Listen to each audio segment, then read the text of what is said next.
Hello guys, good afternoon. Ito ang ulam namin ni Joy. Kami lang dalawa ni Joy guys. Nagluto ako ng tortang talong. Ayan. Tapos meron pa dito guys. Sa mga amo namin guys, nagluto ako ng manok sa kanila.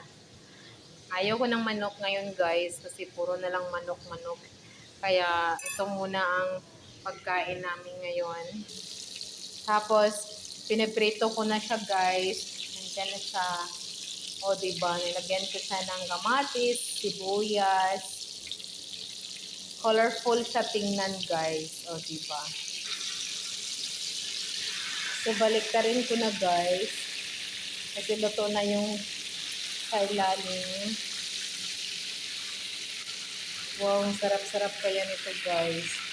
Thanks for watching.